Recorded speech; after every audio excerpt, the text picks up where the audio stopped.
नमस्कार. शोभाज मराठी चॅनलमध्ये तुमचं स्वागत आहे. रुद्रपठण सेवा कोणी करावी, कशी करावी याबद्दल माहिती.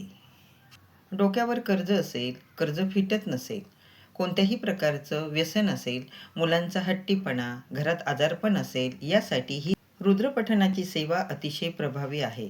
रुद्रपठण हे घरीच करावं. कष्ट केल्यानंतरही त्या कष्टाला यश मिळत नाही.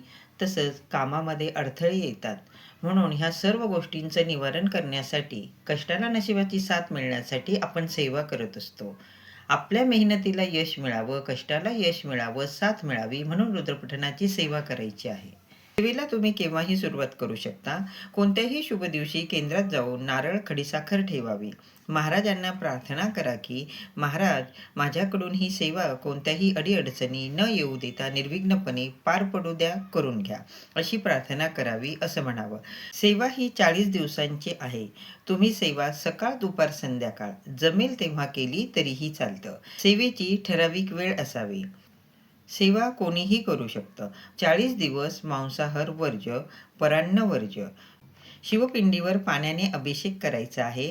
तीर्थ तुम्ही आजारी व्यक्ती, व्यसनी व्यक्ती, मुलांना देऊ शकता. तुम्ही गावाला जाणार असला तर गावाला जाऊन या, त्यानंतर सेवेला सुरुवात करा.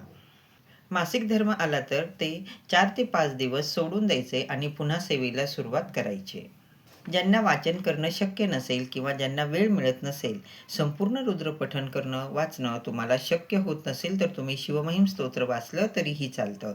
प्राकृतमधलं वाचलं तरीही चालतं. वाचता येत नसेल तर यूट्यूबला लावा आणि सेवा करा, किंवा ओम नमः शिवाय या मंत्राचा जप पण करून तुम्ही सेवा करू शकता. रुद्रपठणाची सेवा अतिशय प्रभावी आहे. सेवा करून बघा. धन्यवाद सर्वांना. श्री स्वामी समर्थ.